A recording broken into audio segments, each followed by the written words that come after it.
Here is your latest African news. Nigeria. Nigerians have been banned from going to fight in Ukraine.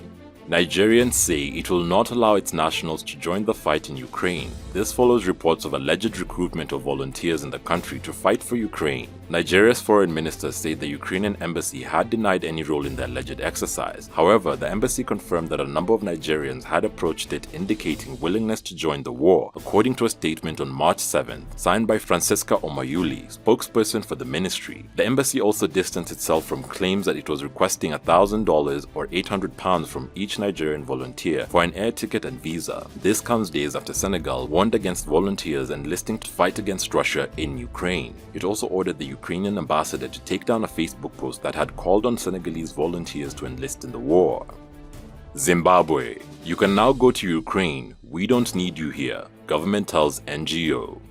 President Emerson Mnangagwa's administration says international non-governmental organizations to stop interfering with the country's internal affairs and to relocate to war-torn Ukraine if they are not happy with the country's law. The government also threatened to shut down most NGO operations. Midlands Provincial Affairs Minister Larry Mavima said NGOs would be deregistered as the government no longer saw their relevance due to their involvement in politics. He told local authorities to deregister non-compliant NGOs. The PVO Amendment Bill, which will amend the PVO Act, is currently being debated in Parliament and is viewed as oppressive as it will criminalize the work of NGOs and give the public service ministers powers to regulate their operation. It will also require them to disclose their sources of funding.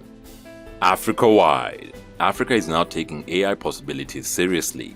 African countries like Mauritius, South Africa, Seychelles, Rwanda, and Senegal are trying to establish their stakes in this emerging technology. South Africa recently issued a world-first patent to an AI system called the Dimplez, device for the autonomous bootstrapping of unified sentience, while Mauritius established an AI strategy document for the country. Also, the Mauritius Financial Service Commission issued rules for robotic and artificial intelligence-enabled advisory services just last year. Rwanda is already leveraging the new technology for disaster management as Senegal's Diamniadio Smart City will depend on the AI to manage public infrastructure and services. Multinational companies such as IBM and Google are also rapidly increasing AI investments on the continent. South Africa. South Africa's energy minister backs oil gas hunt despite opposition. South Africa's energy minister is adamant that the nation must forge ahead with offshore oil and gas exploration despite recent legal setbacks to the development of the resources. Environmental and community organizations have sued companies including Shell plc over recent months, winning temporary interdicts that caused the search to be called off. They've argued that seismic surveys are harmful to marine life and criticized the process used to consult those who potentially could be affected by the work. The minister's pro-fossil fuel stance runs counter to that of top government officials who are pressing for a quicker move towards cleaner sources of energy. The planned transition includes the use of gas, which along with oil is primarily imported by the nation. Oil discoveries have been made in recent weeks just over the maritime border shared with Namibia, with some exploration work still planned in nearby South African waters.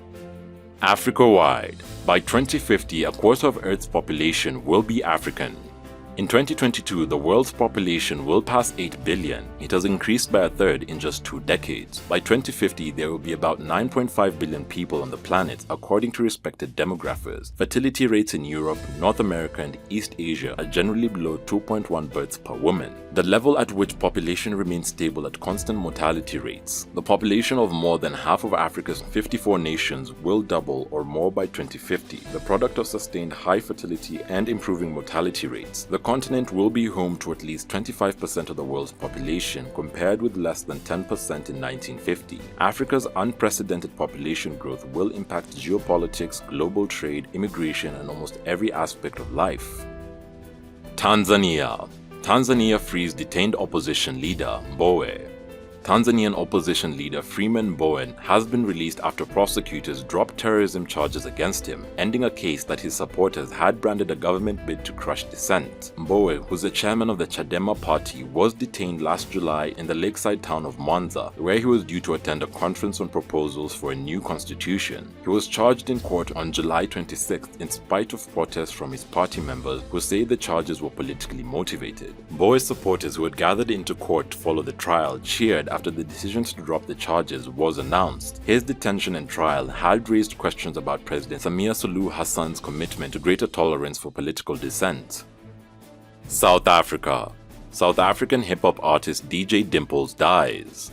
The South African entertainment industry has had yet another loss, with the death of award-winning hip-hop artist and disc jockey Boitumelo Mbowe, popularly known as DJ Dimplez. His family released a statement that read, "It is with deep sadness that the Mbowe family announces the untimely passing of Boitumelo Mbowe, popularly known as DJ Dimplez. He passed away on March 6, 2022, from a sudden brain hemorrhage. The family asked for space and respect to process their tragic loss. His death comes a few days after popular musician Ricky Rick was laid to rest. DJ Dimplez was known for his contribution to local hip-hop. He mentored and helped elevate many artists. He had a YouTube channel Popcast, as well as being the founder of a popular hip-hop event Pop Bottles in Johannesburg. Hit songs from him include Way Up with Casper Nyovest, Vacation with Anati and Dales, and the Aman Tompenzane remix with Ricky Rick. He released his album Kubu in 2019. Fans have flooded social media to share their heartfelt condolences. Africa-wide, Flutterwave is now Africa's most valuable startup.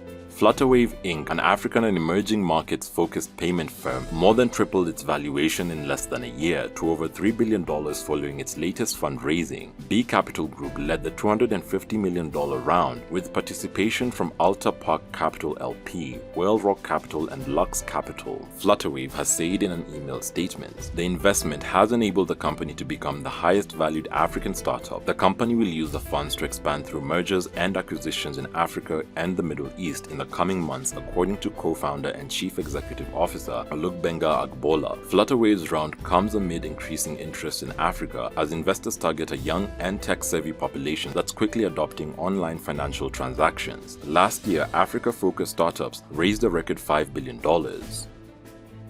Thanks for watching. Please subscribe, follow, share and like our video. It's the best way of supporting us. Great news, you can now pre-order our children's book Mbowe and the Gardens of Plenty, a book that teaches children the power of great ideas. This book is the best way to start exposing your children to African stories told by Africans. Find the purchase link in the description below. You can directly support this new series by becoming our YouTube member, Patreon or donor. And remember, Africa is watching.